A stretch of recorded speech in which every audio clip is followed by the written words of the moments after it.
Dan Sargent. I am the co-founder of MintStars, which is, thank you, which is a subscription platform and marketplace for adult content creators or an NFT OnlyFans. I met a close friend who is on platforms like OnlyFans, and she had a really bad mass piracy event. I was kind of speaking to her about how common this was. I realized the scale and the scope of the problem. I realized that this was a really perfect use case for the blockchain.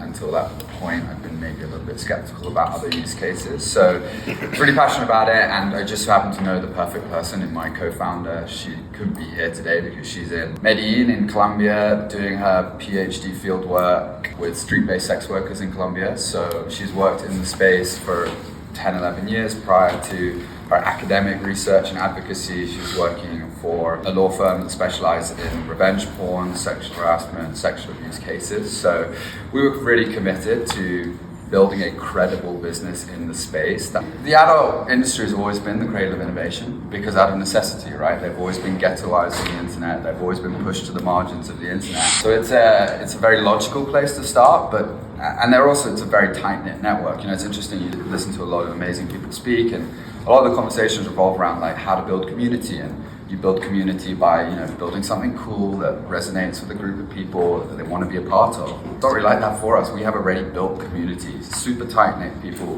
groups, like they're all on all these platforms, they're all speaking to each other about what's working, what's not. So for us, it's got to be super functional, because as tight-knit, as in need that they are, and as open to innovation, they're equally cynical.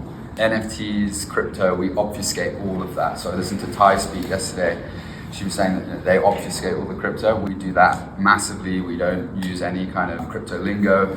Everything on our platform is about removing kind of crypto friction points because we're aware that yes, it works in principle, but it has to work functionally.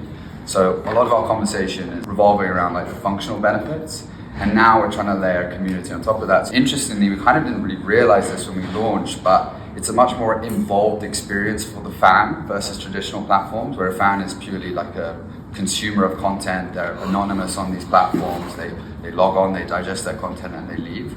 Now that they're not just buyers, they're sellers of the content. It's a much more involved experience. Our plan is to start gamifying it for the fans. And when you start to understand the underlying psychological reasons why people use these platforms, it's more often than not, it's about getting access to these creators. They know they won't respond to a Twitter DM, but they'll respond to them if they message them on a paid platform. And so, what we plan to do is layer in, top buyers, top seller badges for fans, give them leaderboards for the creators that they're helping promote, and gamify it to kind of, because it's a huge psychological reason why people do that. Yeah, totally. Probably the best use case I can think of for the blockchain and for decentralization. I mean, everyone here has probably heard of OnlyFans, and it represents the future of work for millions of people globally. What a lot of people probably don't realize is it's an incredibly exploitative experience in general for content creators. I think the stats say that 2/3 of adult creators have had a bank account shut down, but when you factor in things like Cash Apps, Venmos, platforms that they use to make money through work like OnlyFans, it's closer to 95+%. Almost every creator that we spoke to has been affected by it. And so these are people who are just trying to make a living. These are people who are just trying to put food on the table, and by simply eliminating the fiat payment rails, we allow them to make money consistently, safely, be free of random kind of censorship. These platforms that are doing that, it's as a result of the terms of service put in place by MasterCard, PayPal, and Visa, which are very arbitrary, very random. Things like hypnosis content are banned, which is just like role play basically. And so it's really, really prohibitive for these creators to make money day to day. So we use fiat to crypto payment rails to eliminate that, to give creators total control over their own wallet. They can cash out at any time. These kind of things you probably don't really realize, but on existing platforms, they will be allowed to cash out maybe once a month once they hit a certain threshold.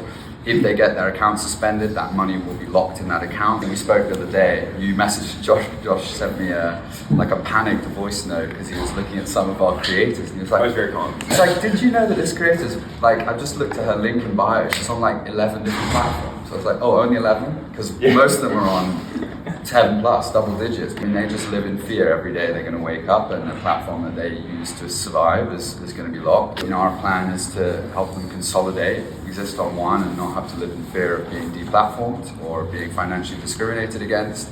And then when you factor in things like NFTizing the content and allowing fans to resell the content that they would receive normally through their subscriptions onto other fans, then you start factoring in like additional monetization potential. You know, the fans then end up becoming the distribution network for the creators, promoting them to other fans. The creator obviously has to, through no additional content, has the potential to make more money through royalties indefinitely for every piece of content that they post. The way that MintStars works is when you subscribe to a creator, you will receive their content into your wallet directly every time they post. And what that does is it eliminates this access to huge amounts of content that new subscribers on platforms like OnlyFans will get. Now that OnlyFans is 4 or 5 years old, you're getting a lot of instances where a new subscriber will follow a fan. Like, it's like following somebody on Instagram. They accept your follow request, you can see everything they've ever posted on Instagram. So now we're getting instances where we speak to creators and they're saying, you know, I've got a new fan, he pays $10 and he gets access to 2,000 pieces of my content, screenshots, downloads, everything, mass piracy events, and then they can also issue a chargeback if they want, and the banks will automatically refund them that money.